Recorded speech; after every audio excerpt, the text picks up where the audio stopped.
Miss Bibi, and I have Peter Nosike in the studio. Good evening, Peter Nosike. Yeah, good evening, Bibnas. All right, how is your Saturday going? I do hope your Saturday is going on very well, because us here in the studio is just so splendid. And that's how I say welcome to the recap of the major issues that trended during the week. I have few major issues that I will be reading out to you, and our analyst, able analyst Peter Nosike, will be analyzing those issues, because you know him, you already know him, so there's no need reading out his intro, or rather his intro to you. Okay, first of all, who I have here is Obi versus Tinubu, real enemies of Nigeria emerging in court. This is a report that was sent to VOP 90.3 FM by a correspondent that is covering the presidential election petitions tribunal. It is quite lengthy, but because it is very important, I'm going to read all, so please, you just have to be patient. Well, the guilty, they say, is always afraid. This assertion cannot be truer in the face of near-drawn fisticuffs taking place at the appeal court venue of the ongoing presidential election petitions tribunal since real trial began in May 30. The respondents have been objecting to every move made in court by the petitioners to prove that Bola Tinubu did not win the election. But as much as one could feel nauseated over the pursuit of technicalities by the second and third respondents, that is Tinubu and Shetima, and the fourth respondent, APC, as the only ingredient of proving that they won the election, the action of the first respondent, that is INEC, in leading this quest is outrightly disgusting. In some aspects, one could go as far as absolving Tinubu and Shetima and APC from the rigging complicity, because if INEC did comply with its own rules, we would not have been in the present mess, and there would not have been this glaring attempt to rope the judiciary into the same mess INEC is swimming in. Now we come to how INEC has been frustrating the judicial process since the trial began. The Independent National Electoral Commission, INEC, objected to evidence of the petitioner's PW1, which was clearly dealing with Tinubu's drug-related forfeiture business. What is INEC business in that? And that is a question for all of us. Has he now left being an unbiased electoral umpire to being a candidate or a political party? The same INEC objected to reading of the document that it endorsed before as certified through copies. Is that not madness? Also a question. Well, to draw issues closer to the elastic limit, INEC was almost going physical in court to prevent the petitioner's PW3 from playing the video where INEC spelled out their guidelines for the election through their chairman Mahmood Yakubu and spokesman Barrister Festus Okoye. If there are acts that can be classified as treason in the whole transition process, INEC perpetrated them all. Why should the electoral body violate their own guidelines right from the PVC registration exercise down to the election conduct proper, and now straight to the court to continue thwarting the wishes of Nigerians? Why? We would like to know your opinion on this when I open up the phone lines. Then you should be answering questions like, why should INEC, that is supposed to be an unbiased electoral umpire, be behaving as if they are candidates or a political party in court? Mind you, no matter the way the judgment goes, INEC has nothing, absolutely nothing to lose. So why have they turned partisan? Why are they now behaving as if they are scared? Now, that's for number one major issue that trended during the week. Let us look at the second major issue that trended during the week. And that also is what the spokesman of the Labour Party, Dr. Tanko Yunus, has said. According to him, when Obi and Dati said that they won the February 25th presidential election, that they were not, as we say in our parlance, making mouth. So both of them were not making mouth. He said that the two gentlemen are really walking their talk. Now let me read the story. The spokesman of the Labour Party, Dr. Tanko Yusa, has said that when the presidential and vice presidential candidates of Labour Party, Peter Obi and Dati Ahmed, said that they will prove that they won the February 25th presidential election, and they will prove that in court they were not bluffing. According to him, what has happened in the tribunal since their evidences has shown that they were not joking. Tanko's exact words were, with the thrilling happenings in court since we began to tender our evidences, it has become crystal clear that Obi and Dati Ahmed are not exaggerating their victory of the February 25th presidential election. Obi's legal team has tendered many boxes of election results to the ongoing presidential election petitions tribunal, and what has been happening since then makes it very evident that they are on course to claim their victory. Things are looking up to the future, obviously, and now all eyes are on the court to do the needful. So the question is, will they do the needful or will they not? Now, the third question of our recap is last week, the Speaker of State House of Assembly, Mudashiru Obasa, said during his acceptance speech that they are going to make laws that will benefit only the indigenes of Lagos State economically and also reverse anything that is reversible. So actually, I don't know the meaning of what he means by reversing anything that is reversible. So Mr. Ansike is here. He will also analyze that issue for us. We have in our position, that's according to Mudashiru Obasa, we have in our position documents that will shock you about. Sorry, let me not read that because Ansike, from what we have here, it says we have in our position documents that will shock you about Obasa himself. Obviously, you are the one that have that document, and you're going to tell our listeners more about Mudashiru Obasa. Then the fourth issue that trended during the week is that of human rights activist Femi Falana, where he said that he discovered 22 ways that Buhari's government looted Nigeria's economy. And some of these 22 ways I will read here is: 1, diversion of 40 billion from Federation accounts.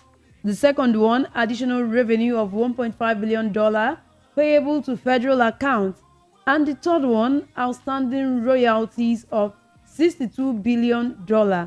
Then the fourth one, the federal government denied revenue of $500 million by a group of corrupt public officers. The fifth one, sale of public assets and enterprises. The sixth, $7 billion fixed in 14 banks. The seventh one, sale of Heritage Bank, Keystone Bank, Union Bank, and Polaris Bank by CBN. And the eighth, theft of crude oil. The ninth one, theft of gold and other solid minerals. And the last I have here, AMCON is owed 5.4 trillion naira by the rich. So as I said earlier, he listed 22 ways, but because of time, I'll stop here because we do not have much time. All right, like I said earlier, Peter Nosike is in the studio already, and he will be analyzing this issue one after the other. And along the line, I'm going to open up the phone lines so you can also join the conversation. All right, over to you, Peter Nosike. Okay, yeah, thank you so much. I want to start with the first one. That is Obi versus Tinubu. Obi versus Tinubu, the enemies of Nigeria emerging in the court. So, I want to start with Bola Ahmed Tinubu's Democracy Day speech. So, in number 13 of his speech, he says something which made me to understand that most people don't even understand what is going on. And most of people don't even understand what is going on. So I want to quote exactly what Tinubu said. He said, those who cannot endure and accept the pain of defeat in elections does not deserve to the joy of victory when it is their turn to triumph. I want to repeat that statement. He said, those who cannot endure and accept the pain of defeat in elections does not deserve the joy of victory when it is their turn to triumph. Understand? So for me, this statement is very, very unfortunate. Because the truth is that P2B is not in court against Tinubu. That's the fact. P2B is not in court against Tinubu. Atiku is not in court against Tinubu. This is what a lot of people don't understand. He is in court to challenge the process that led to the creation of Tinubu as the president. What P2B is challenging is the process. Not Tinubu per se. So you don't bother about results. What you bother about is the process. Is the process right or wrong? So this is what P2B has gone to court to challenge, not Bola Tinubu, but the process that led to his declaration. So in actual fact, the person or the entity that is on trial here is INEC. P2B is contesting the process by which INEC declared Tinubu the president.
And the scale.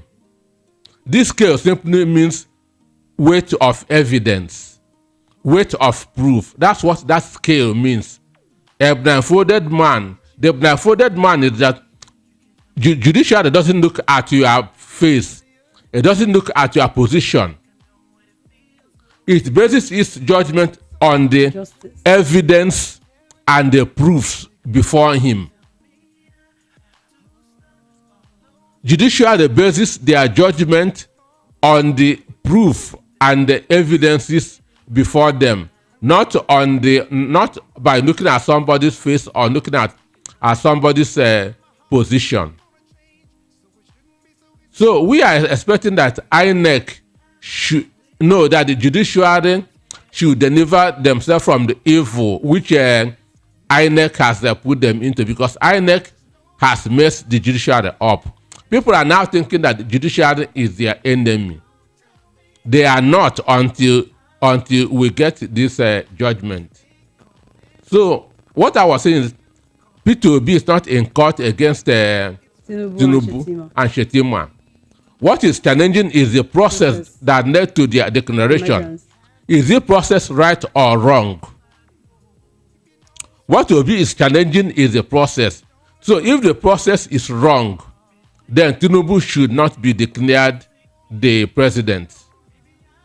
So that's what P2B and legal team are doing in the court.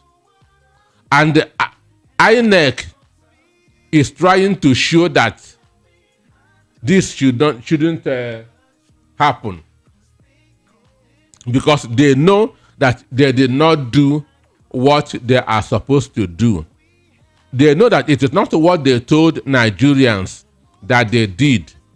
Now, Obi legal team has called the reporters from channels from AIT and from Arise TV to court to show the video where the INEC chairman promised all that he's going to do. And we all know that he never did 1/10 of any of those things. So that's why INEC is fighting dirty.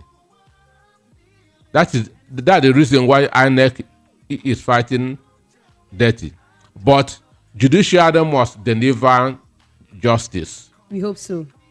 Judiciary must deliver justice. If not, they'll become the enemy number 2.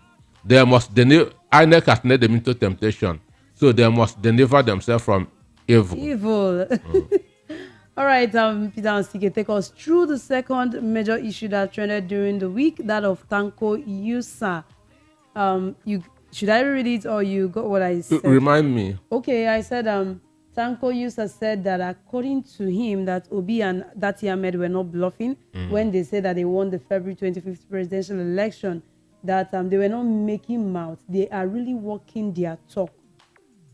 Okay, for me, I met Tanko Yunusa around 2006.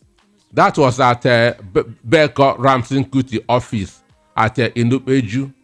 You know, Beko Ramson Kuti is the founder of CDHR.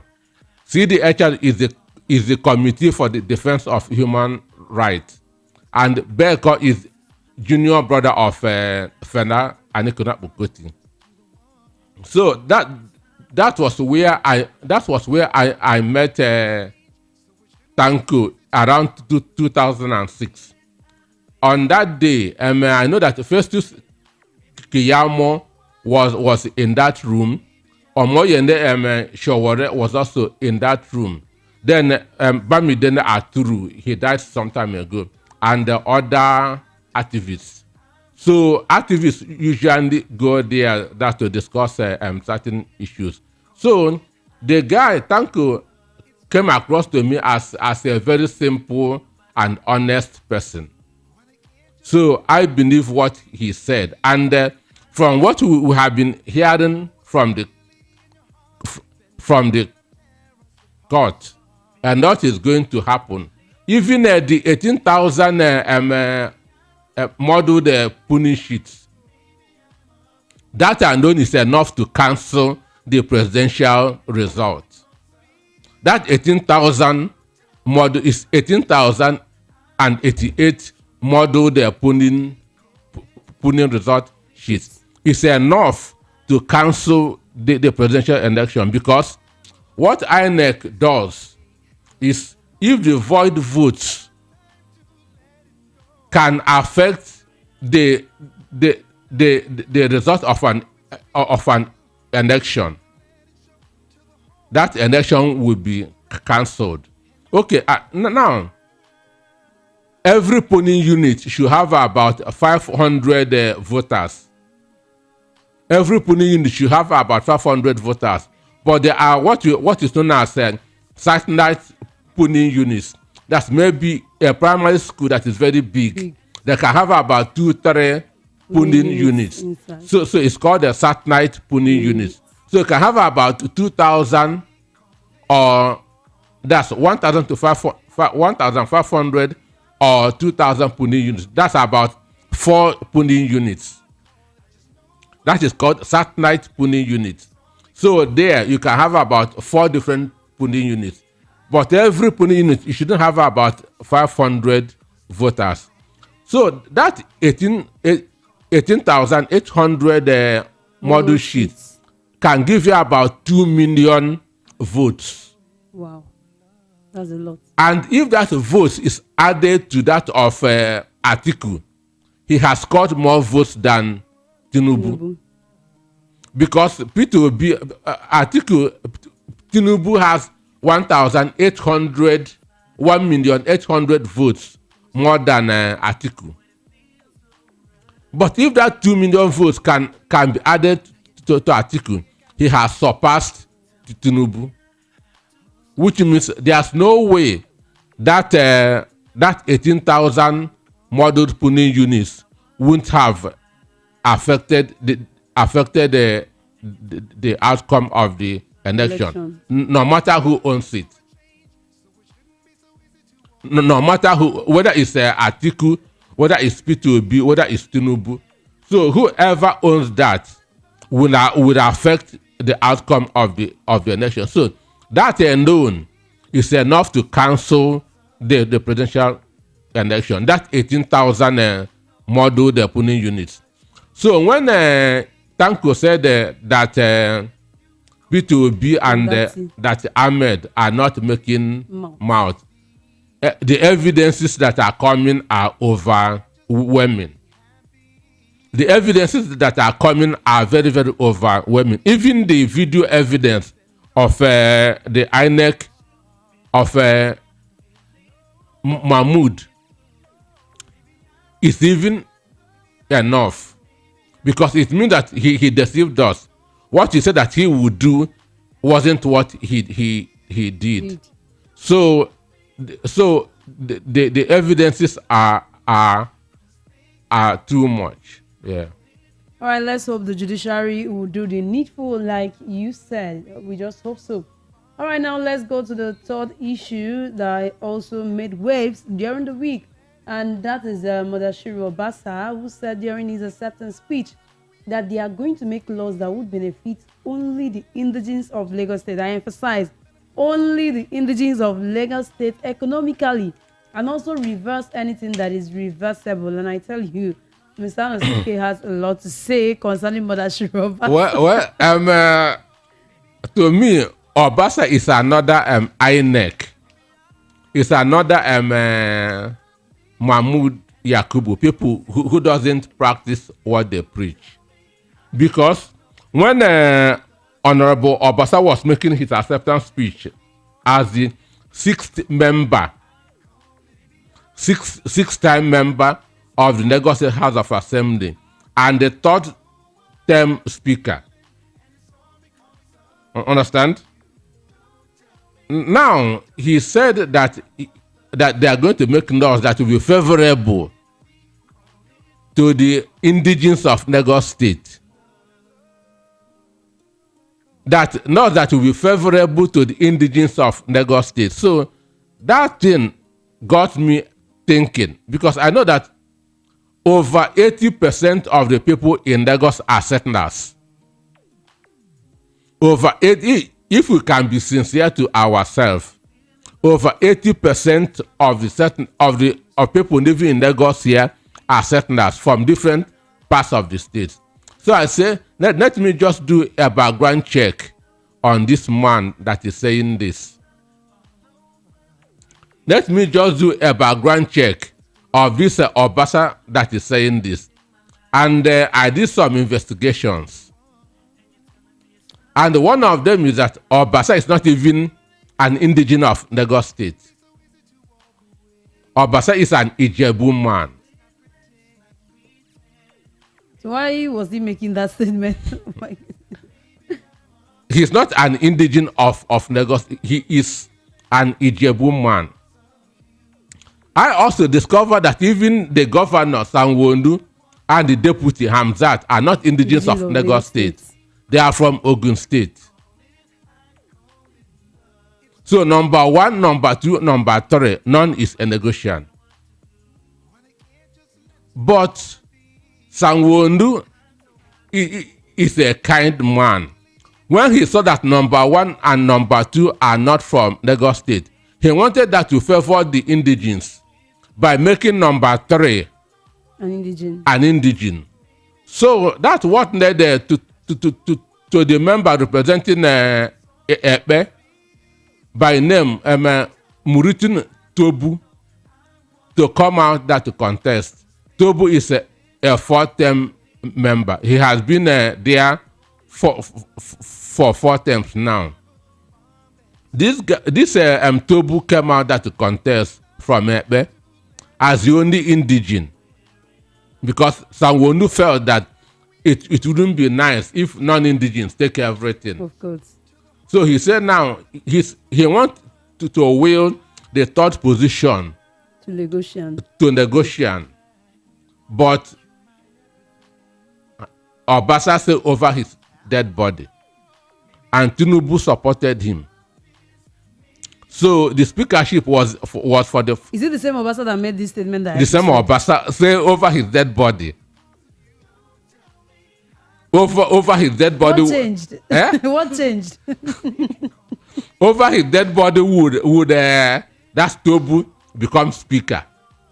So Tinubu supported him, and he emerged. And when he emerged, he made sure that Tobu, for daring to contest against him, did not get any position in Lagos State House of Assembly. That's an indigene. Obasa made sure that he did not get any position in the Lagos State House of Assembly. And this is somebody who is talking about making laws that will favor the indigenes. When he himself is not an indigene. Understand me? But the indigene that wanted to... You frustrated him. So these are people who don't... That's the nature of our politicians anyway. Who are still contesting. So for them, election never ends. He's still talking as if he is a candidate and in opposition. So an indigene who the governor has said, let us give this thing, this number 3 position to them. Obasa said no. For fairness sake, he said no. Understand? He said no. And mind you, Obasa had wanted to go to the Senate. That was his preparation. But Remi Tinubu said no. That her friend, the current senator elect, should go. Then he has that to run back to Lagos State House of Assembly.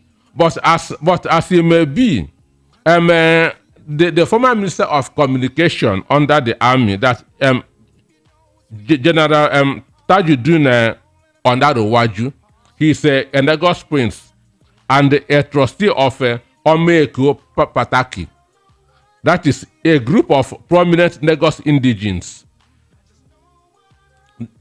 Ondarowaju is a Lagosian and a trustee of Omeeko Pataki. That's a group of prominent Lagos indigenes. He said that by them losing number 1, number 2, number 3 is an insult. So the real indigenes are not even happy with Obasa. The real indigenes are not happy. Now, let me give you a quote of what Tajuddin Ondarowaju he said. He said, no matter how the occupants of the 3 most important political offices of the state, that's the 3 most important political offices are the governor, the deputy governor, and the speaker. General Tajuddin Ondarowaju said, no matter how the occupants of the 3 most important political offices of the state administration none that their curriculum victim, they remain indigenes of Ogun State, but residents in Lagos. This is what Ondarowaju said, that no matter how the occupants of the 3 most important political offices of the state under their curriculum vitae, they remain indigenous of Lagos of Ogun State, but residents of Lagos State and incapable of claiming indigenship of two states because the constitution does not allow it. This is under the Waju talking. That no matter how the governor, deputy governor, and the speaker launders their CV, that there cannot be two indigenous of two states, that they remain indigenous of Ogun State, because the constitution does not allow somebody being a citizen or an indigenous of two states. So that's somebody who tells you that he is going to he's making a law that to protect the indigens economically, and he is frustrating the indigens. So we actually cannot take him serious. You cannot take him serious. So, but the question now is, who is a negotiant? Understand me? As I said before, and from what I read to you, we and Obasa are settlers. Of course. What qualifies him qualifies me, because he's a settler, I'm a settler. And Lagos State, over 80% of the residents now are settlers. So, but the Oba himself, in a publication that he made in May 3, 2007, said that Lagos is not part of Yoruba land. That's what Oba Akiondu said. That Lagos is not part of Yoruba, which means some people are dragging what doesn't belong to them. They should not catch you. Understand me? So, according to the Oba, he said that despite being geographically located in Yoruba, Southwest, indigenous negotiants hardly see themselves as Southwest Yoruba. Because some time ago, in 2017, there was a dispute between the Oba and the Oni of Ife. So the Oba did not greet the Oni of Ife the way he was supposed to greet the Oni. And now that's because Oni is seen as a kind of the spiritual leader of the Obas. Yoruba. Okay, Yoruba. So the Oba did not recognize him as such. So now people begin to talk. That was why Oba, that's Akiondu, made that statement that Lagos is not a part of the Yoruba kingdom. He said, and I want to quote him. He said, because according to him, his grandmother came from Benin. His grandmother came from Benin. He said about 1450 AD, some Yoruba who hailed from Isheri in Ogun State and Ekiti were allowed by the king to settle in Eko during a war. They came in a very large numbers, thereby surpassing the numbers of the Aworis and Benites. Do you understand that? Yeah. That in 1450 AD, some people came from Isheri in Ogun State and Ekiti, and were allowed that to settle in Eko. They came in large numbers, now surpassing the Aworis and the Benites. Mind you, the grandmother of Oba of Lagos is a Beni woman. So he said that it simply means that that those that are claiming that Lagos is part of Yoruba are doing that based on the number of settlers, not the number of indigens. Understand? Yes. So he said that those who are claiming that Lagos is a part of Yoruba are doing that based on the number of settlers, not on the number of indigenous, because those people came in large numbers and now suppress the original indigenous, who are the Aworis and the Benis, that Lagos is never a part of Yoruba land. That's Oba Kyundu that is saying this. Statements. So, and I feel that Obasa and others should investigate this too. But for me, what is happening really happens in any development world. In America, more than 30, America now has about 46 presidents since independence in 1774. More than half of their presidents are not Americans. Sure. More than half of American presidents are not Americans. Most of them came from Europe. Okay, the grandfather of Donald Trump, he left Germany in 1885. He bought a one-way ticket. Do you know what a one-way ticket means? I'm not going back. Okay.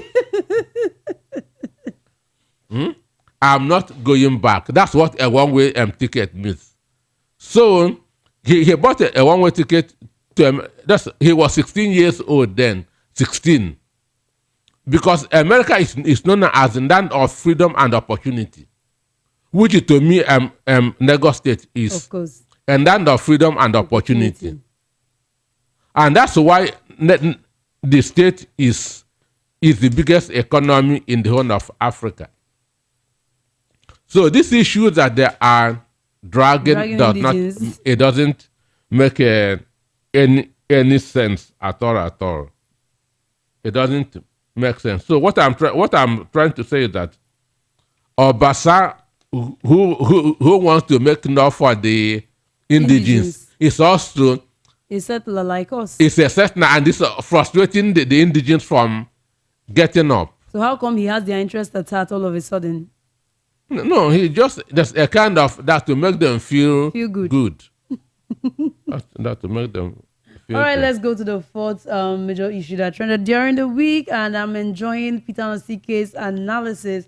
Now, the fourth one says human rights activist Femi Falana said that he has discovered 22 ways that Buhari's government looted Nigeria's economy, and I read out 10 of them. Mr. Nosike, do I need to? No. Okay, so these are the things he listed. So on your own, you can read more. So Peter Nosike, what do you have to say? Well, for me, if you read that thing very well, those looting started from 2016 to 2023. Why is he waiting till now? Because Gani Fawemi wouldn't have waited. Gani wouldn't have waited till now. But now there's a vacancy everywhere in the country. Femi Falana want to be the Attorney General of the Federation. That's why he had decided that to start this talking. So the truth is that evil must not be condoned. He condoned evil. He condoned evil. If he has meant well, he should have started shouting when he saw those things. So evil must not be condoned. You eliminate them when you see it. You don't condone evil, you eliminate evil. So he condoned evil for 8 good years. And because now Tinubu has invited him to Aso Rock, he wants to see if he can become the Attorney General and Minister of Justice. He had now started that to talk. It is still the same man that said that Abuja is a state, which means Nigeria now have 37 states. Peter Ansike, what do you expect? Somebody that is looking for something?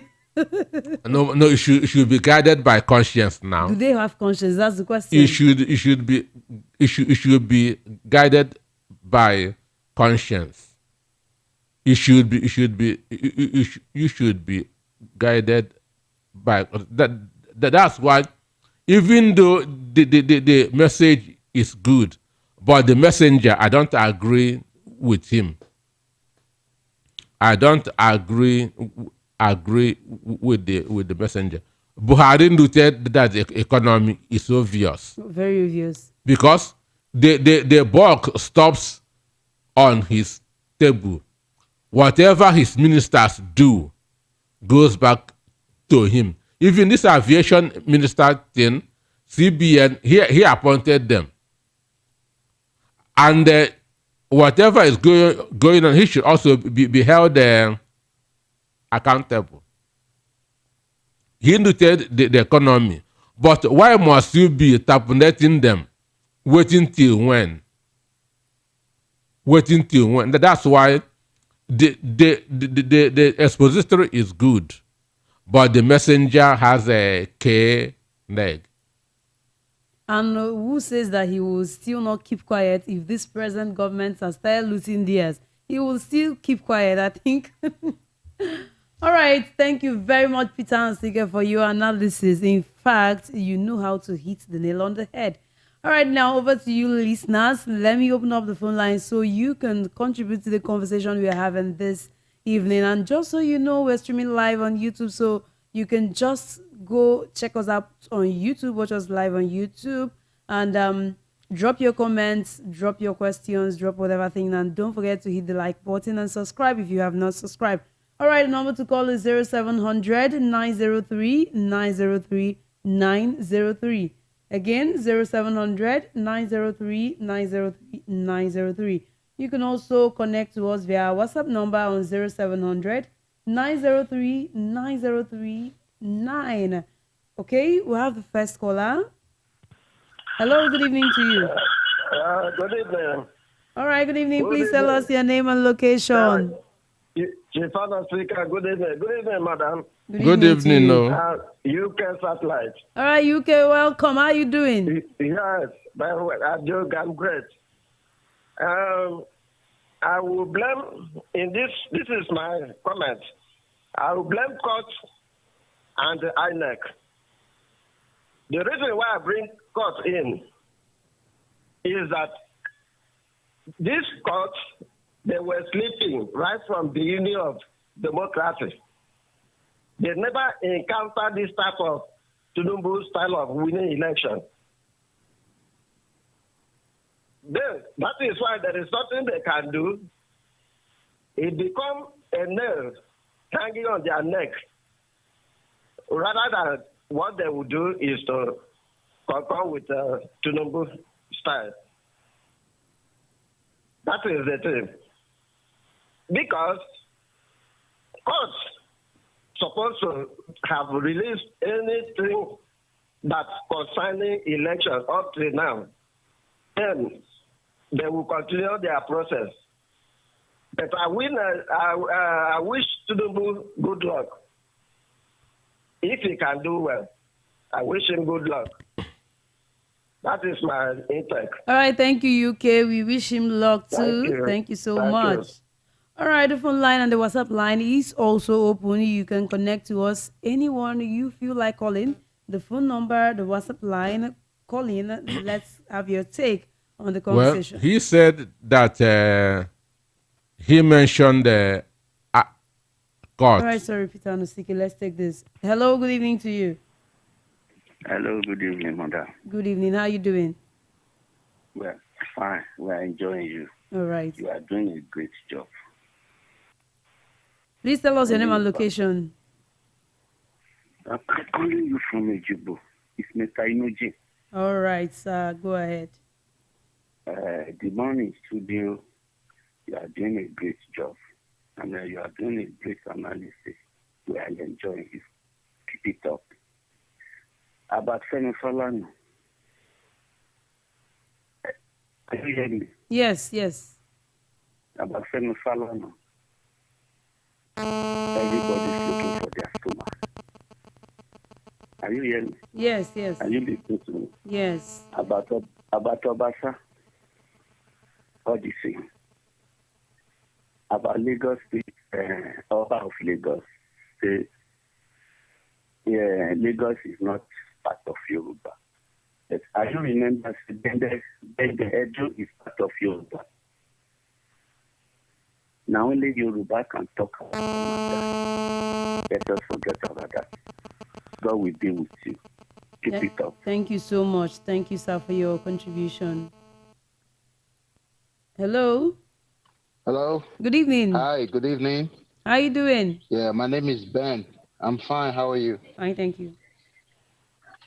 Yes, I'm listening to your program. I have a question, please.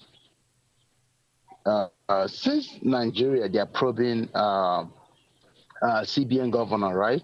Yeah. Yeah. Are they gonna probe everybody under Buhari's regime, including Buhari? Because that's the right thing to do. You understand? You just don't arrest one person and leave the rest. And I hope Tinubu's government, even if I'm not supporting his government because of the way they came, I don't have anything personal with Tinubu, but the way he won the election is why I'm not supporting him. So if you say you're supporting, you want good governance and stuff like that, you should come in through the right way and people will support you. So that is my question today. All right, thank you. Peter Ansika, I think you need to react to Well, that. they say that they are investigating the conduct of the CBN governor. But we know that CBN governor was acting on the instruction of his principal, who was Buhari. So most of we are seeing him here every day holding meeting with the president, going to Aso Rock with the president. When DSS wanted to arrest him initially, it was Aso Rock that shielded him. So whatever he is doing, he was acting based on the instruction of his principal. So if they want to do a thorough job, they should know what to do. They shouldn't stop halfway. But you don't tell the security agencies what to do. Right. Let's hope they do the needful too. That's if they know the needful to do. All right, the phone lines are still open. Colin, let's have your take on the major issues that that trended during the week that we analyzed. We have that of Femi Falana, and we have Mother Shirobasa. Okay. Hello, good evening to you. Yeah, good evening, VOP. Good evening. How you doing? I'm doing fine. My name is Prince. Calling us from where? From Lagos. All right, go ahead. Okay, I just want to make a quick comment. The first one is regarding Falana. Falana has been shouting and speaking about these things that they have just published. That's one. Two, you have to wait until a government is gone so that you can properly assess them. If there are prosecutions to be made, they can be made. Then the third point is what the last one of the callers said about Bender being part of Yoruba. Bender is not part of Yoruba. That they called it Midwest did not mean that they were part of Yoruba. Is Bender in the middle of the West? That name was what do they call it now? A misnomer, but it was accepted at the time, but it was a misnomer, it wasn't correct. And Bender is not part of Yoruba. The Benin people are not part of Yoruba. The language shows that they are not the same. We don't want to go into the history of the link between them because that's not for this kind of program. But then I just wanted to make this comment. Thank you very much. Thank you so much for enlightening us. Thank you so much. All right. Okay. Okay. I still want to say what the first caller said about the court. Okay. The court did not conduct any election. All right. Sorry, Peter Nosike. Let's take this. Hello. Good evening to you. Hello, good evening. My name is Toke. Go ahead. I'm calling to you. All right. Go ahead. Okay, well done. I appreciate you people for whatever you are doing for the public. Thank you. we must bear in mind that if anybody wants to talk about the history of any people, it should not be those who are not actually from that same place. They should have information directly.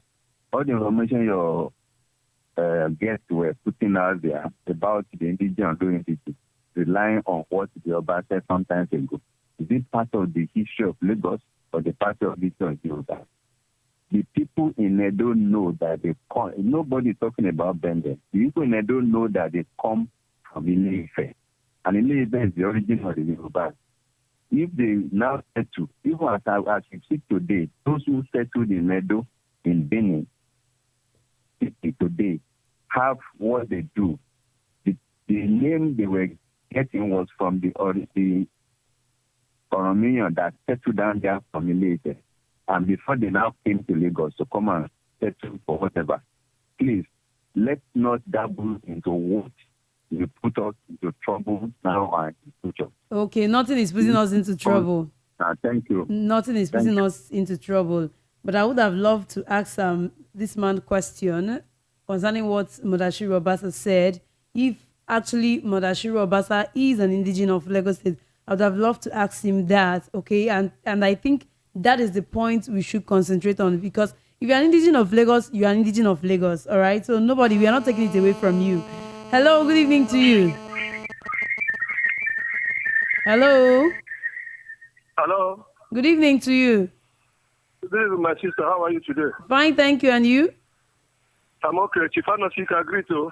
Thank you so much, sir. Tell us your name and location, sir. This is Obi calling from. All right, Obi, you're welcome. I'm amazed when Femi Falana is trying to criticize the president now. These were the people when we were talking during the reign of President Buhari. They were calling us Uwelas.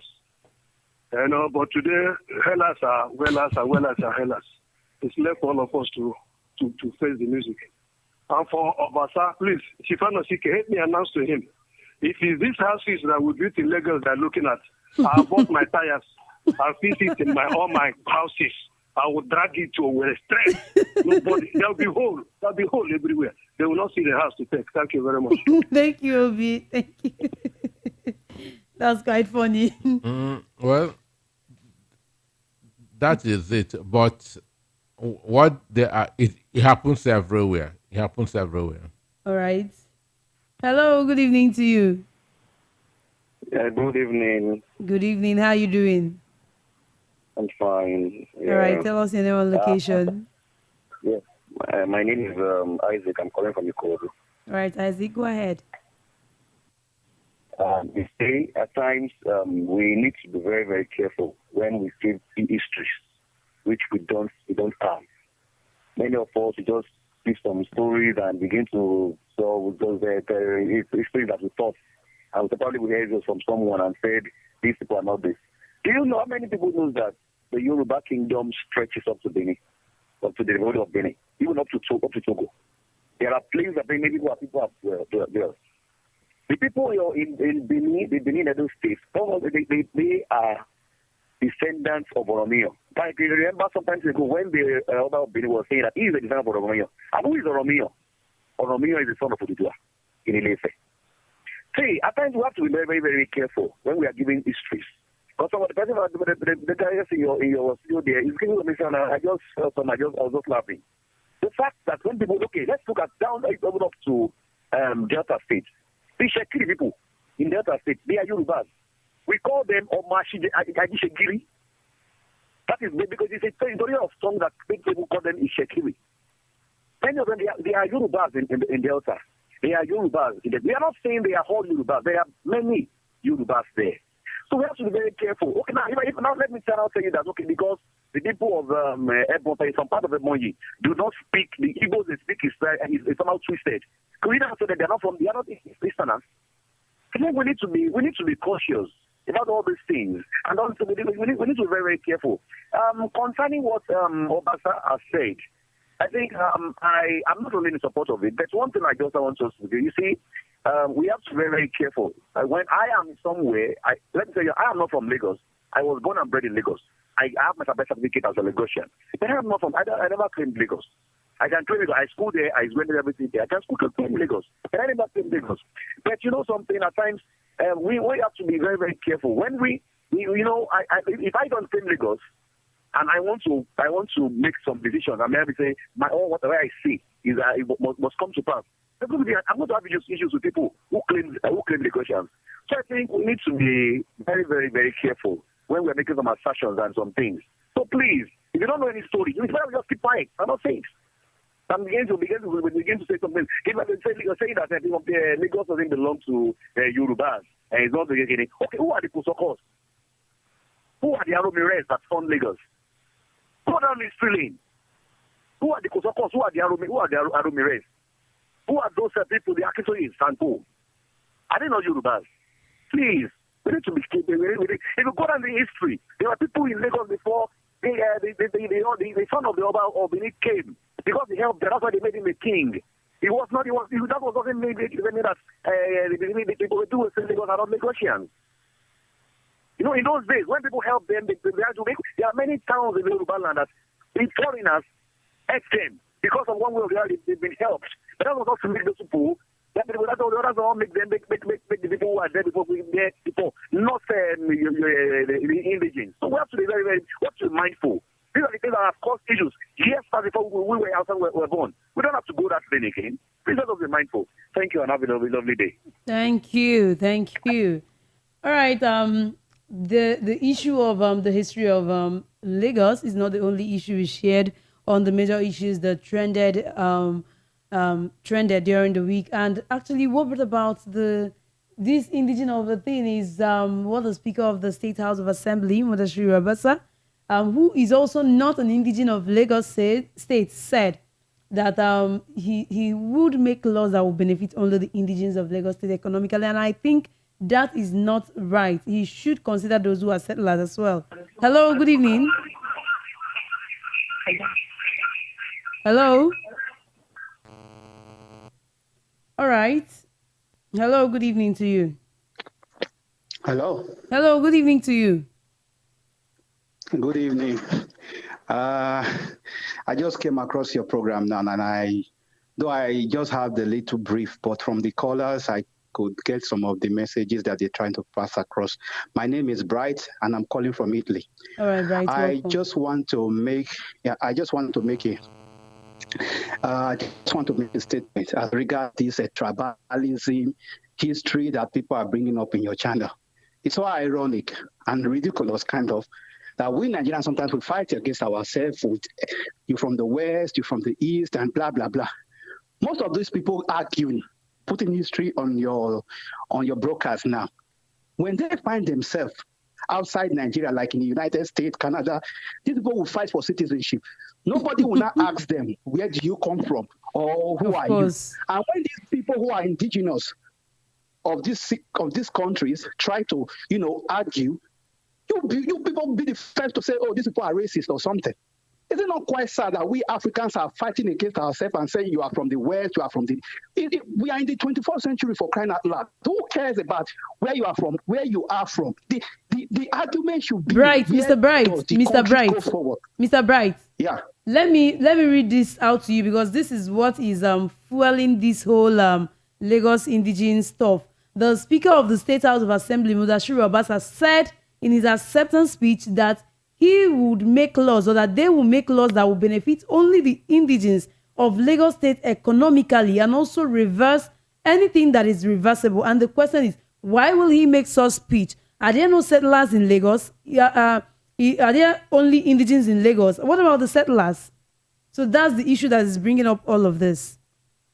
I understand. I understand. I have heard that statement from the spokesperson, but the issue is still centered. The argument is still on Lagos was the capital of Nigeria before now. And if everybody has to build Lagos and some tribes or persons want to claim it to themselves, no big deal. It's a message for everybody to start fighting for their own development of their places, because it is all political. Because if you have seaports in Enugu or in Benin, nobody will be dragging for Lagos right now. It's because the development is just because it's one-sided, everybody's dragging. Who's going to go and drag for Borno State now? Who's going to go and try for Borno State for all what is happening in Borno State? Who's going to go say, oh, I'm indigenous, I'm not indigenous? It's because you have the seaport, you have the international airport there, whereby our politicians cannot create other infrastructure in other states. If people have seaports, if there's a seaport in place like Warri, you think that the Lagos will be populated the way it is now? No, you will find most of the Easterners that are doing business there. It is because it's a one-sided deal. That should be the argument now. How do we put infrastructures in other parts of Nigeria so that this development can share? You cannot put everything into one side. Like we have everything in the West. What is happening I'm from Benin. Nothing is happening in Benin. There's no federal infrastructure put in place for development, for human resources. Nothing there. Everybody wants to go to here. Why do you think people are jackpotting from Nigeria? It's because people want to come to a better place. I live in Europe for more than 20 years. Everybody wants to live for a better place. So you cannot start saying because people are here, they should leave it. It is just because of the development that people want to strive because it's better. You know, to do business in Lagos, you can have people who come and buy, and you have the business going down other places that are so remote because the federal government or the state government don't want to do anything about those states. That should be the argument. So if somebody is saying now that, oh, we want to say everybody should go, then everybody should start asking questions, how do we develop our regions so that we know who is now serious and who is not serious? Hello? We can hear you. Continue. So that's my argument. So this question of who is black, who is Igbo, who is Bini, who is Yoruba, I don't want to be listening to. So do you know how many Nigerians in diaspora? If you look at the statistics, do you know how many Nigerians that have left Nigeria since last year to this year? So if those people go to Canada now or to UK, somebody will now start telling them that they are not indigenous because their children were born there. Their children cannot become mayor. Their children cannot become councillor. What is the big deal? What is wrong with us as Nigerians? What is wrong with us? What is wrong with us? We should be because all this ideology of you are from the Yoruba, from the Benin, we should if we want to straighten our regions, just like the United States have many states inside the United States. Every region has a way of developing their state. So Nigeria can have a kind of a coexistence like that and develop their states through the federal government. Now we're fighting ourselves and saying you are from here, you are not indigenous. Let the spokesman, let them put those indigenous laws. That if you are not, let them do it. Other people should go and also do their own. Then let us see. At the end of the day, if there is a seaport in other places like in Nigeria, just like you have in Lagos and international airport, you think nobody will be dragging for what they are dragging. It's just because it's a one-sided game. And these are all politics. It's all politics. And when there are issues, when these things are put forward for the federal government that, oh, we should have this kind of infrastructure in other states, you will see some of these politicians, they will go and lobby that this thing should not be put in those states so that the people who are still gaining from those places that have this major infrastructure, they will gain and use it against the other states that are not having all these infrastructures. We should call a spade a spade.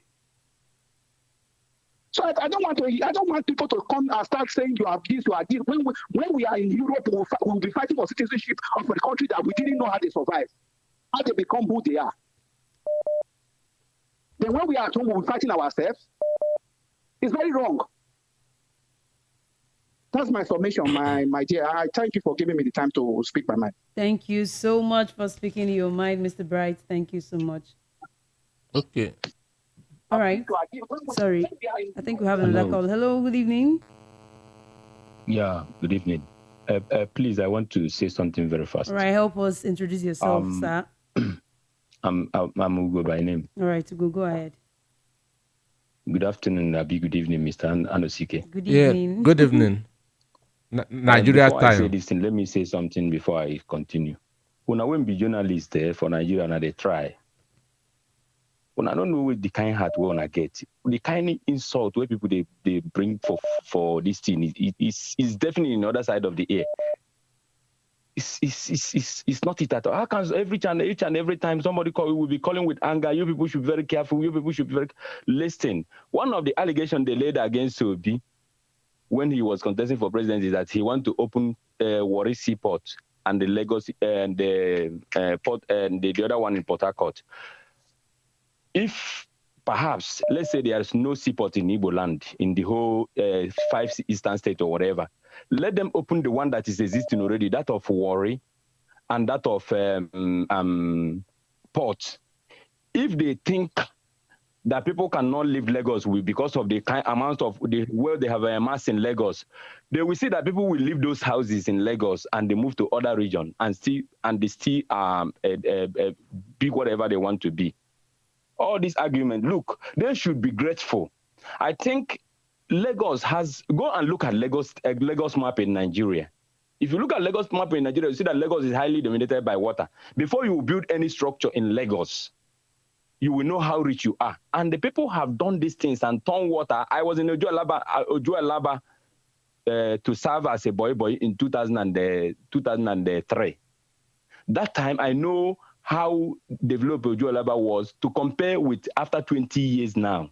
I knew that the development have doubled almost times 5. If they think that people cannot do without Lagos, let them just open other seaport. They will see that most of the property that people have in Lagos, they will abandon it. Lagos is not quite convenient for many people, for God's sake, but they are staying because of the position where Lagos finds itself. All this bitterness, I don't know where it's coming from. Nigeria have alternative. The problem with Nigeria is that they have alternative that they never wanted to consider. Even when the alternative is saying, see me here or use me, they are not ready to use one. That's the problem of Nigeria. It's quite unfortunate. We are here now. Last year, we were debating for if somebody stays in 3 years in England, that is due to be a citizen. And they were saying no, that you must stay up to 5 years, just 5 years to be a citizen. And somebody was born in Lagos. Somebody had been in Lagos somebody had been in business in Lagos since 70s, some after the war. And what you are instead of it to say you are grateful that you have people in your area, all you are doing is what you do to kill them, what you do to reduce them, what you do to why all this bitterness? I don't know. May God have mercy on us. Surely. Thank you, Go. Thank you so much for your contribution. I think we can do better as Nigerians. Hello, good evening to you. Hello, good evening, ma. Good evening. How are you doing? Good evening.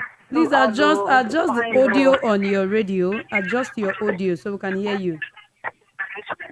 Okay. Okay, let me do that. Hello? Go ahead. Can you hear me now? I can still hear myself on your radio. Please, when you call, try to adjust the volume on your radio so we can hear you. Hello, good evening. Hello. Good evening to you. Yeah, hello, good evening. This is Kingsley. I'm calling from the States. I just want to support what the last caller was saying, that is Mr. Bright. I think what he said was really the summary of, that is exactly the summary of the problem we have in Nigeria and how to solve it. Nigeria is very not difficult to solve. The problem we have is the politicians who don't want to develop Nigeria. I mean, look at Lagos State. They have a lot of indigenous. How do you expect that number of indigenous people to compete with this huge number of settlers coming into Lagos? Now they're so deprived that even manage their own state, even in the State House of Assembly, they can't even get there. The solution is to expand the economy, build seaports in the other area, develop the north. People are not really interested in moving from one place. I mean, you have your ancestral home, you have your family that you grew up in. People are really not that interested. It's the lack of facility that is forcing people to move from one place to the other. Expand it, the issue of tribalism will be killed. The issue of maybe a Yoruba man feeling that, some people are trying to take over his land will go. The Easterners will have no reason to move from one particular place. The Northerners will have no reason to all this whole tension will die out.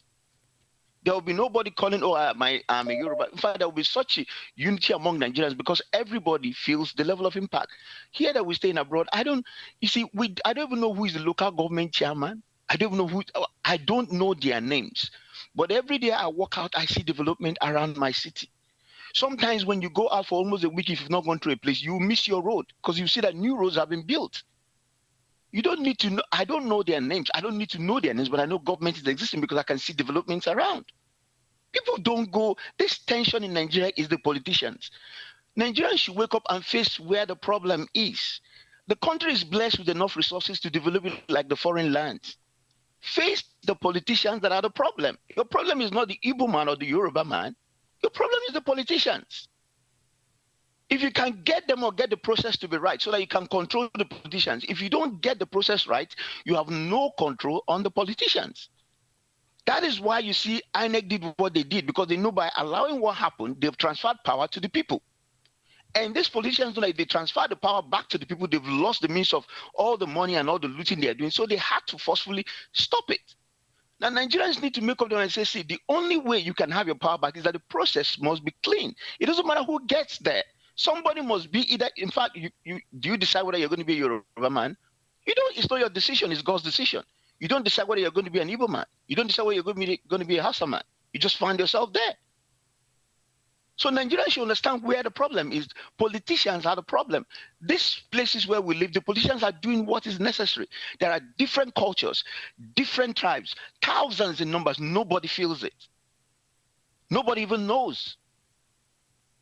So get these politicians and get the system to work. First of all, make sure that you have the power to decide who rules you. If you lose that power, then you get this kind of tension. If the people have the power to decide, to sack and to employ their politicians, the politicians will do the right thing. So I plead with Nigerians to know that where the problem is not you as a Yoruba man, because it wasn't your choice to be a Yoruba man.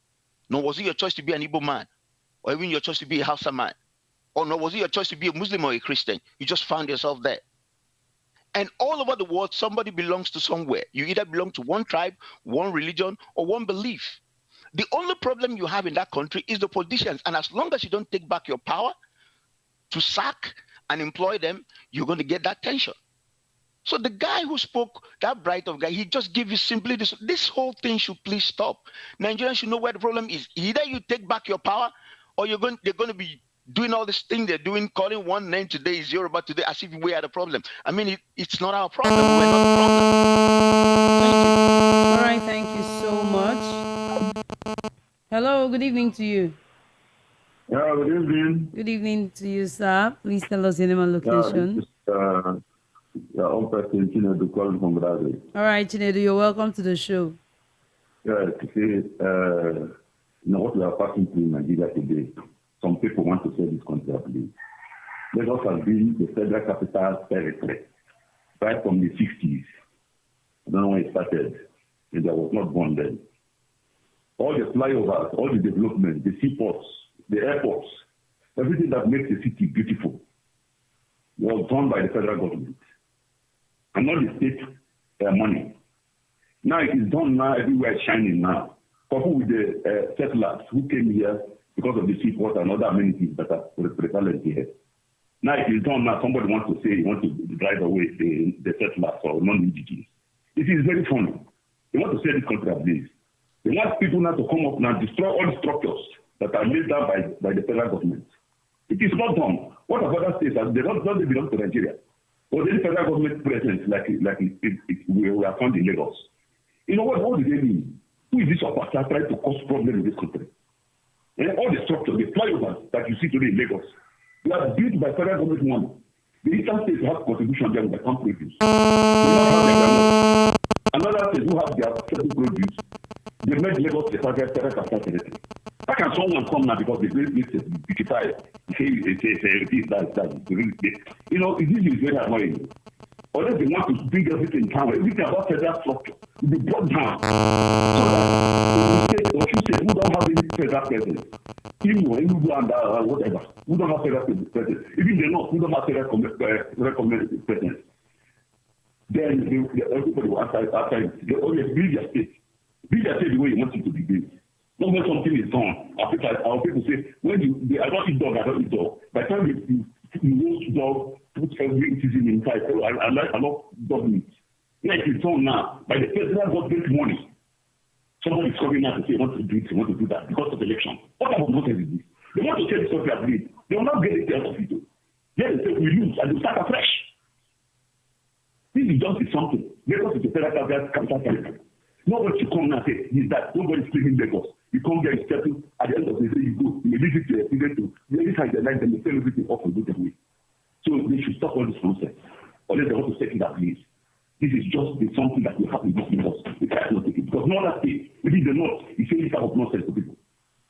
So they should be very careful. But that, the fact that man should be whisked away and jailed because they want to cause trouble. They want to check fire on this Western state. Can they carry the road? Can they carry the fireworks that will happen? It's terrible. Who are these foolish people trying to cause problems in this country? Because of the election. Are we going to the supermarket? You don't want to go to the supermarket, or you go to the supermarket? Take the IGR in this Lagos. The settlement contribute more than 70%. How many IDGs is contributing? Is that also okay to big Lagos? What are they talking? In fact, this is very annoying. They should be very careful. People are watching what is happening. Then let them be very careful so that all this pause, airport, everything spread over. You know the brought down. Then let the state start afresh to start the beginning. Thank you very much. Thank you so much, sir. All right, Peter Nsike, you've not said anything. Well, I want to align myself with what the previous speaker said about people taking back power from the politicians. Because corruption anywhere in the world benefits only two people, the politicians and the civil servants. It is them that benefit from corruption. It doesn't benefit the average people.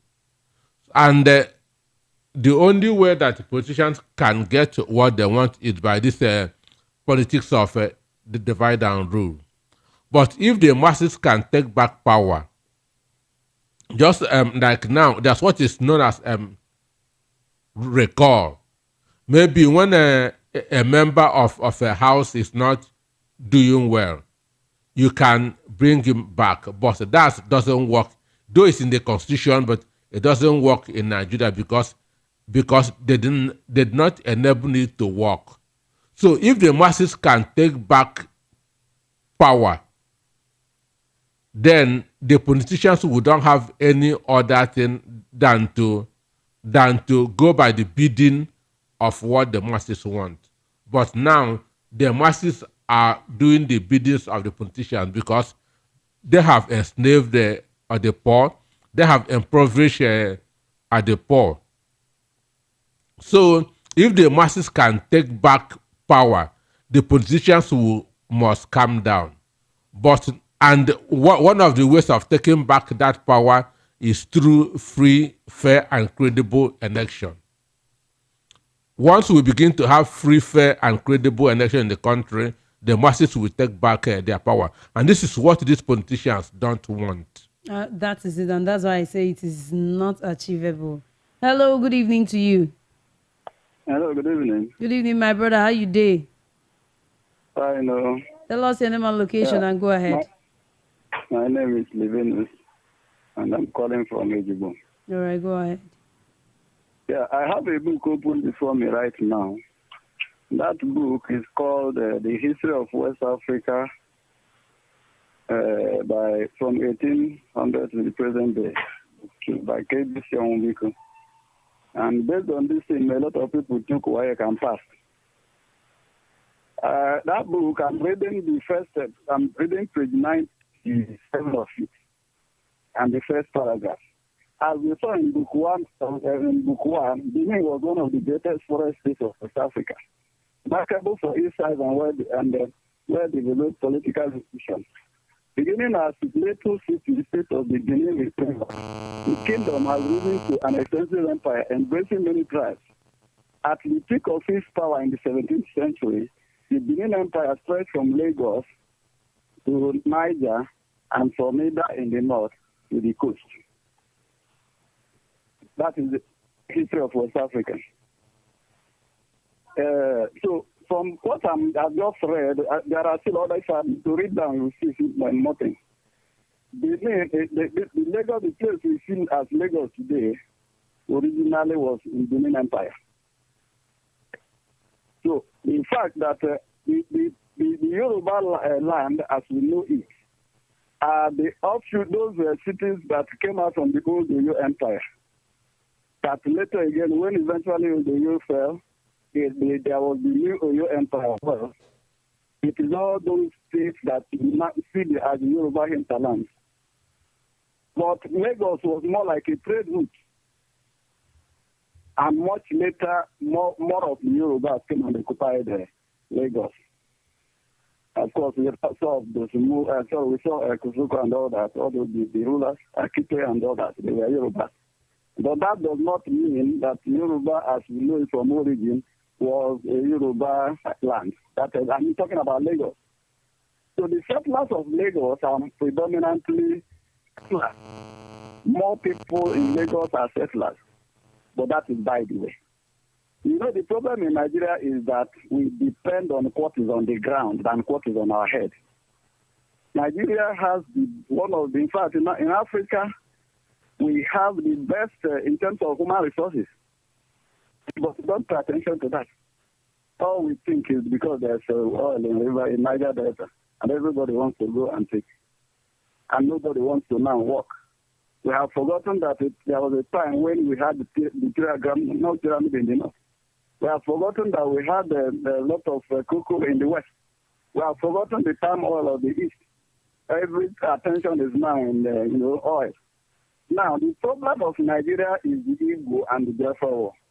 Because since the end of the time of after the war, all the policies of Nigeria were geared towards suppressing the Eastern region.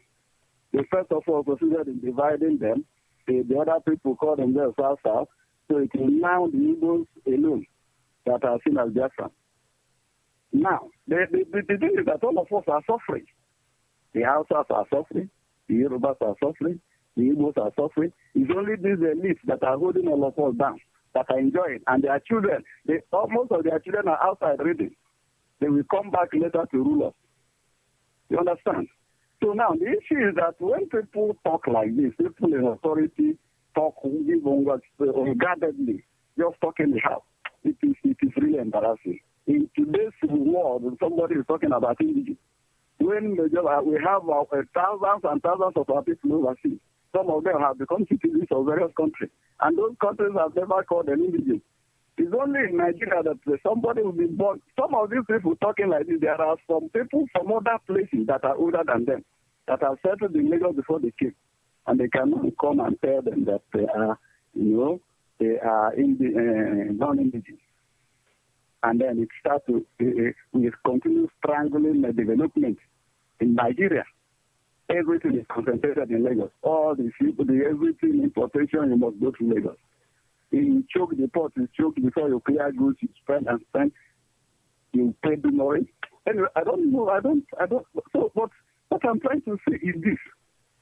It is time that we do away with all these hatred.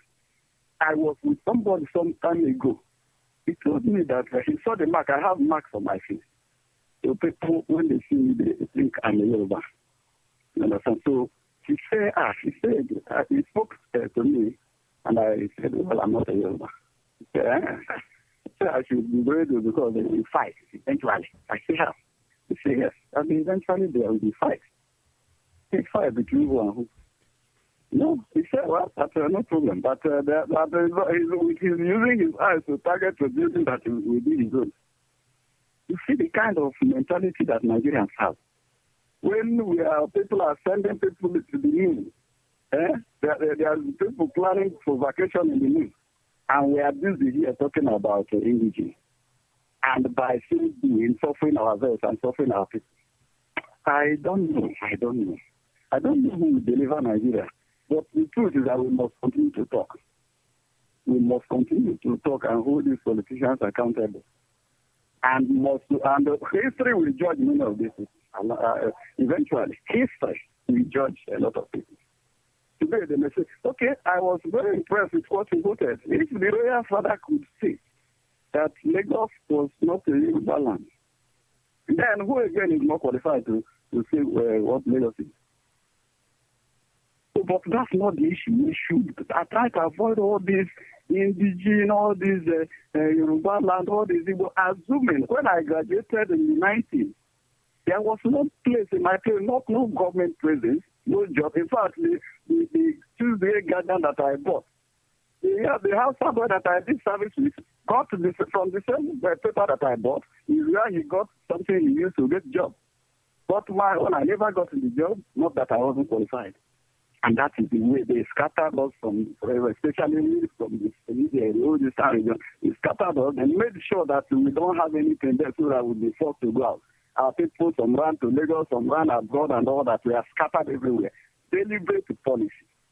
But it is not helping anybody. It is not helping the Igbos. It's not helping the Yoruba. It's not helping the others. The people that are seeing it in the short term, they think it is helping them. But in the long run, all of us are losers. I think let me end here so that others can make their contribution. All right, thank you so much. And just on that, let me read this thing so that people dragging Lagosian, Lagos, and all of that. Listen, in January, at the height of the border crisis, when illegal migrants almost overwhelmed the border with Mexico, the president said in his address, and I'm quoting him, "We should all recognize that as long as America is the land of freedom and opportunity, people are going to try to come here. And that's what many of our ancestors did.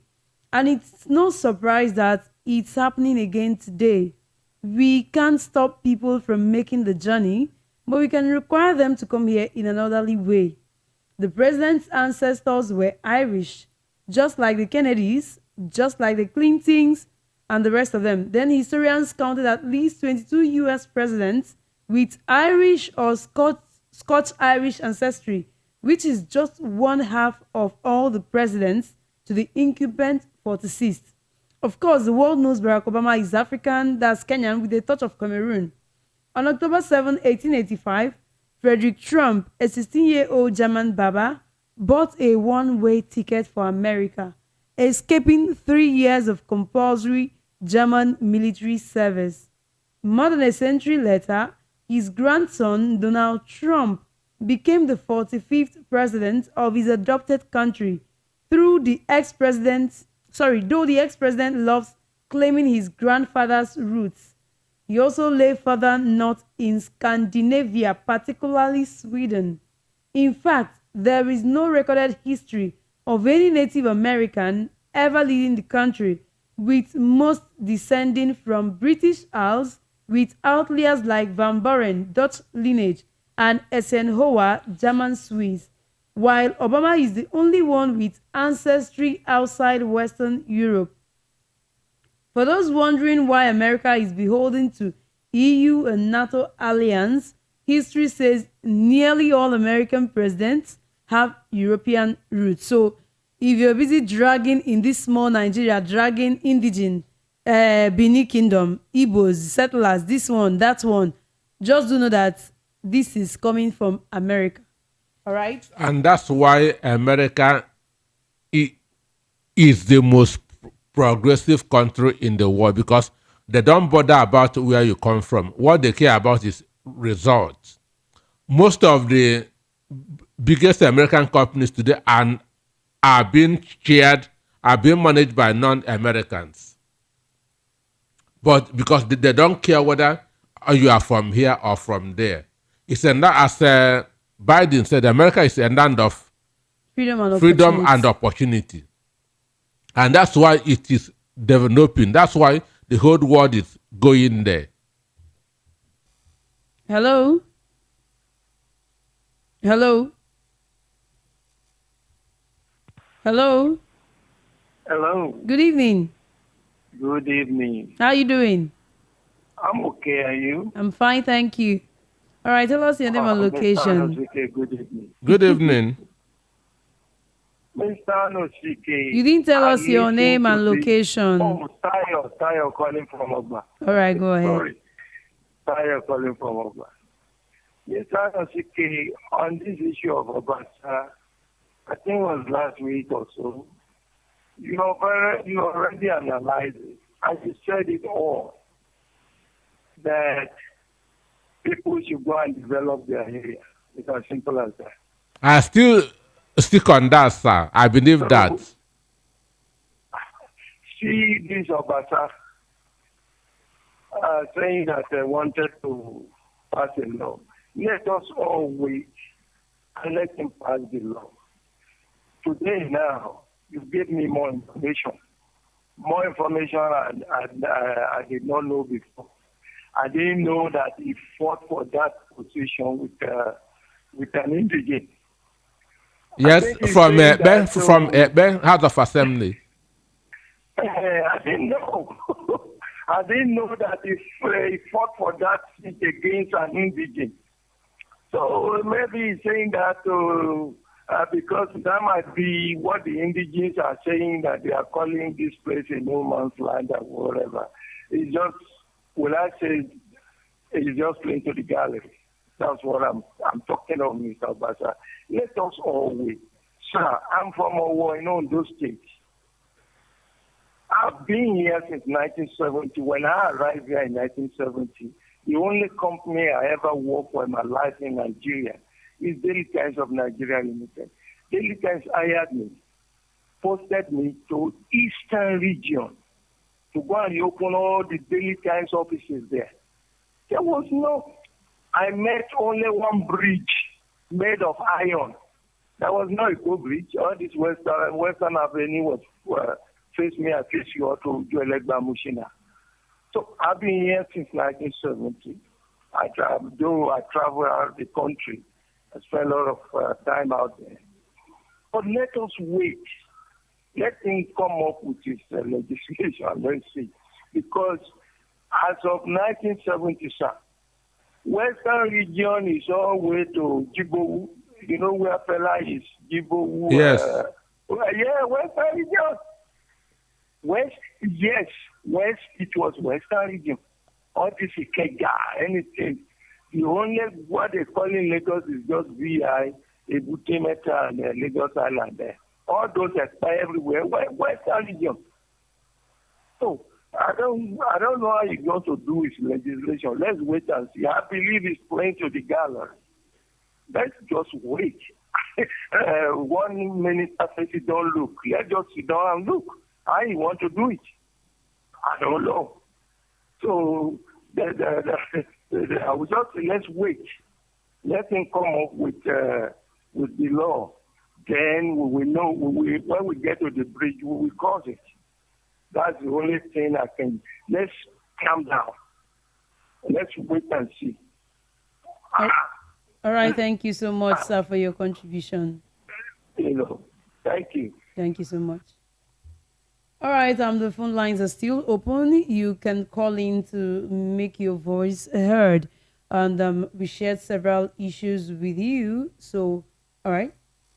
Hello. Hello. Good evening. Hello. Hello. Hello. Good evening.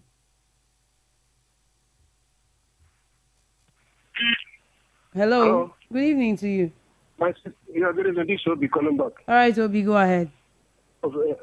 Stefano, last time I checked, every leader that comes to Nigeria, be it president, they say the unity of Nigeria not negotiable. I think that's the language they speak. And at the end of the day, these our leaders continue to try to divide us. They say the indivisibility of Nigeria is sacrosanct. And we believe in it. How come the leaders, nobody have been waiting to hear whether anybody will reprimand Obasa, whether from west, from east, or from north, to correct him on this issue. Because what he's doing, I don't know how far it will go. Because I've stayed in Port Harcourt before. Yoruba, most of the properties in Port Harcourt are owned by Yorubas. And lots of property. That's why you get own property. Yorubas live in Port Harcourt very well. I'm sure everywhere. Nigerians live everywhere. When we begin to bring this division and the ethnic this thing, I don't know how far it will go. It starts little. By the time it blossoms, it becomes a different issue. This Obasa we're talking about, he has a house in Canada. The last time I checked. He has a house in Canada, all the way from Africa to North America, where does Canada belong? I don't even know. And now we are in one country where we are one, with one flag, with one national anthem. You are trying to make other people look inferior and continue to divide us. How long are we going to go to this? My brother from Southwest is a mayor now in the United States. One Yoruba guy is a mayor in the United States. Some people are in National Assembly in England and everywhere. And in Nigeria, where we claim to be one, we are divided. We're divided. Is it not unfair?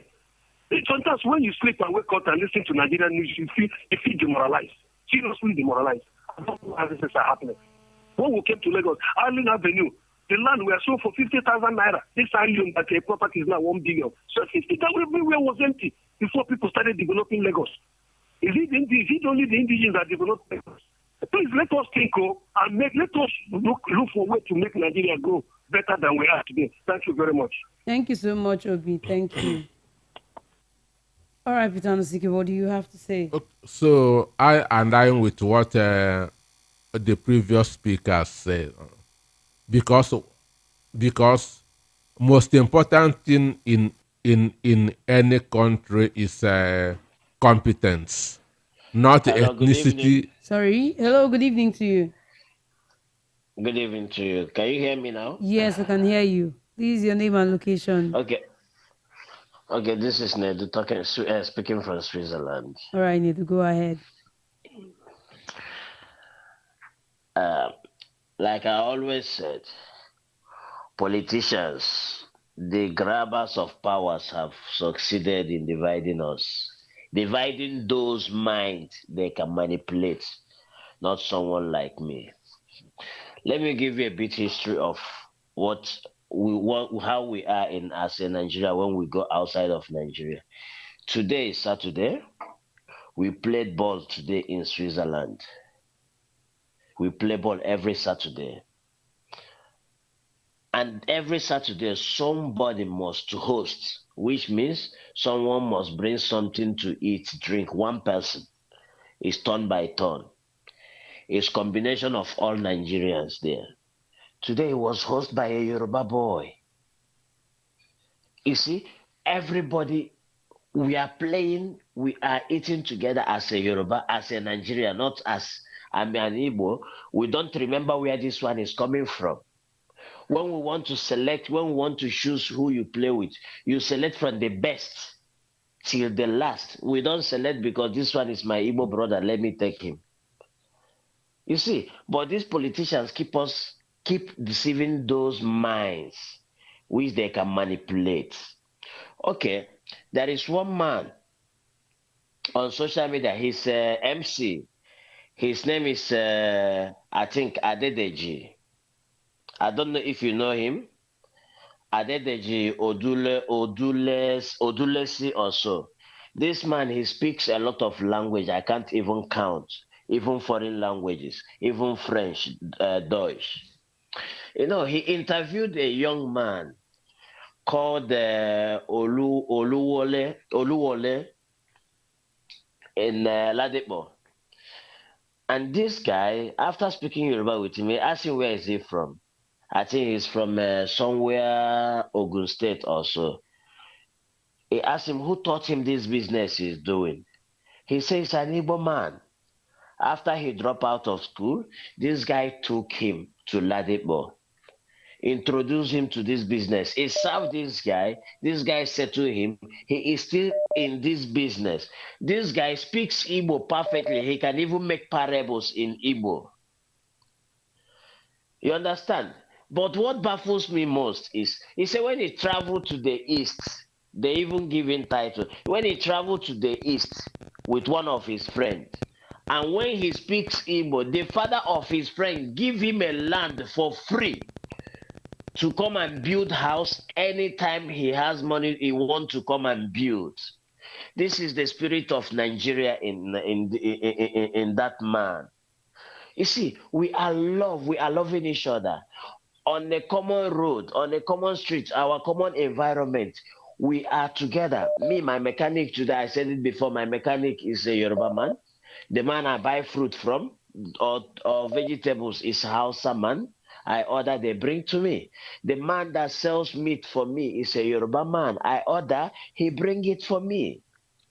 So why is people listening to these power grabbers who don't give them anything, but they divide you with the people you are in the same environment with? Because the people they try to divide you is the people that you eat and drink with, people that benefit from you. If you are a mechanic, if you are a mechanic and they send all the Igbo people around from chase them away from your area, which motor are you going to work? Is it the one in Aso Rock? He don't have your time. He don't know you. Is it the one in the Parliamentary in a Lagos State of House of Assembly? He doesn't know you. People should use their brain and stop dancing the tone of these politicians. They mean nothing good, but their pocket. They mean nothing good but their pocket. Yesterday, I saw what is happening in Alaba market. Where because what is their crime? Because they didn't vote Tinubu. That is their crime. That they want to vote who they believe in. Which a lot of Yorubas that are my friend here call their family, I want you to vote Obi. But today the consequences are going to the Igbos, the Southeasterners, because of Peter Obi. This is a crime against humanity. We should stop all this nonsense and love each other. We are one Nigeria and we will keep being one Nigeria. We will keep loving each other. Politicians are the cause of these problems we are facing. But one thing the poor masses don't understand is even if someone from the southeast become president today, it's not going to give you money. If he makes Nigeria good, he will make all Nigeria good. If he don't make Nigeria good, look at the past administration. The people that suffer most in poverty is from the north. I'm not shy to say it. I schooled in the north. I grew up in Plateau State.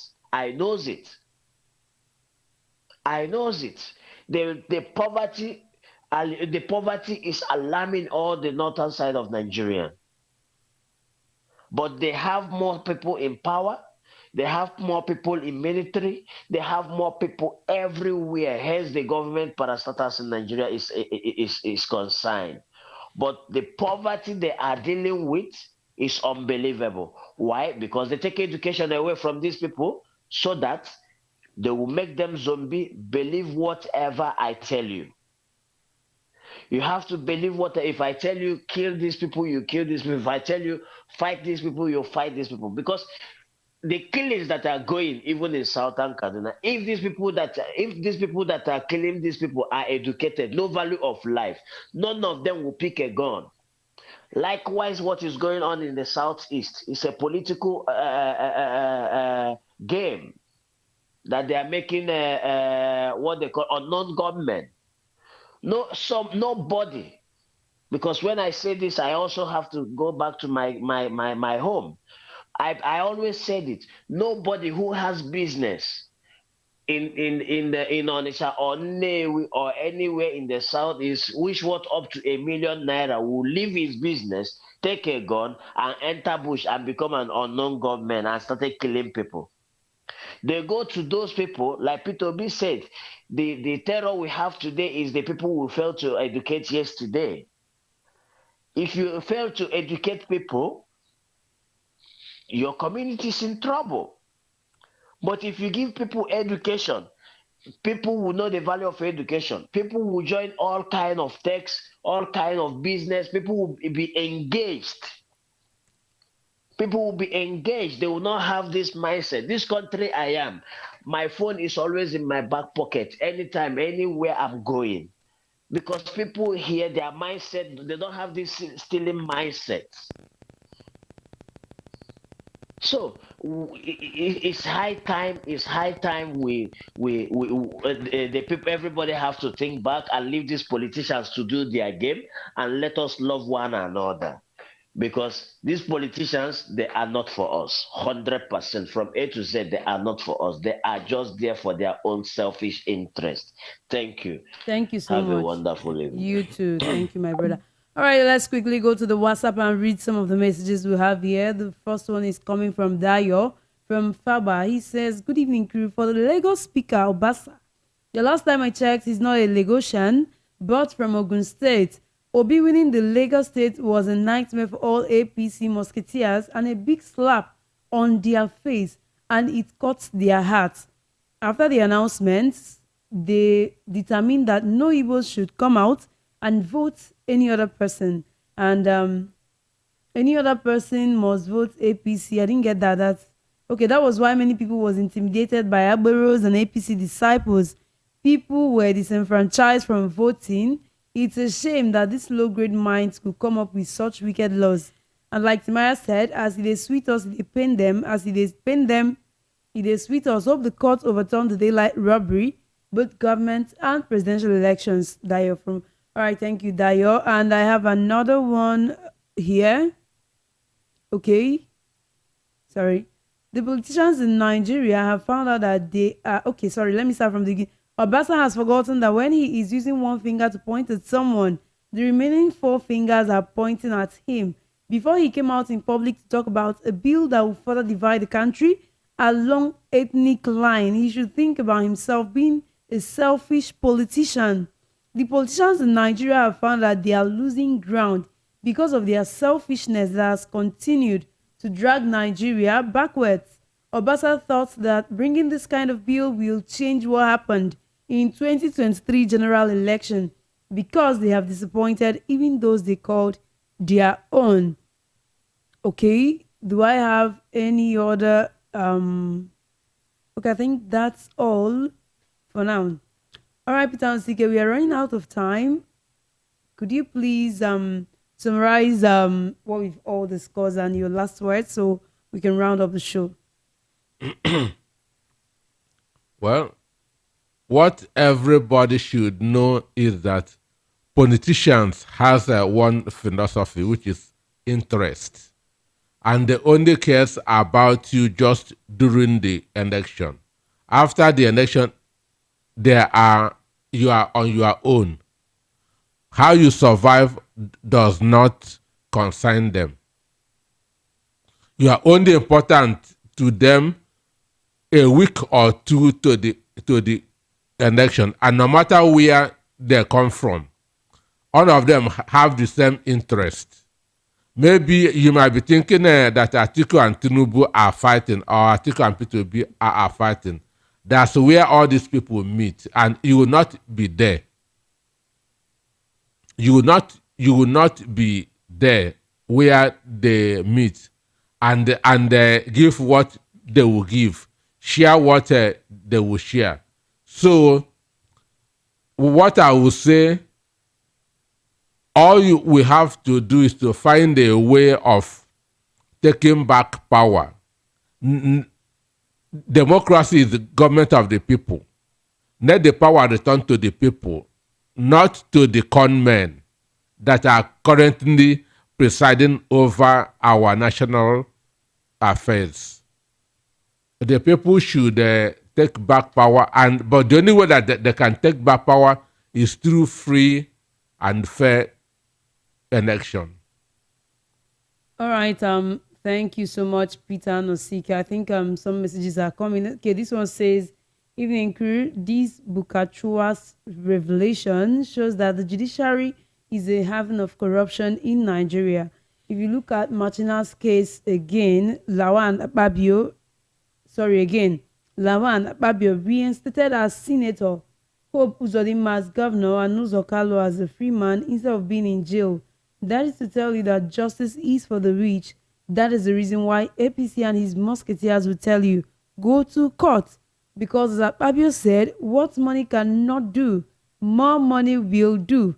Well, if Obi and Rhodes Vivo doesn't win this governorship and presidential election in the court, that means we are in hot water. No other institution can work in Nigeria. All right, thank you so much, Dayo. We hope the judiciary will do the needful. We hope they will hearken to the needs of the people. All right, on this note, we say thank you so much for staying with us, for tuning in, for calling in to contribute to the conversation we're having. At least your voice has been heard. We hope for a better Nigeria, if not for today, but for tomorrow. On that note, I said thank you so much for listening and do have a wonderful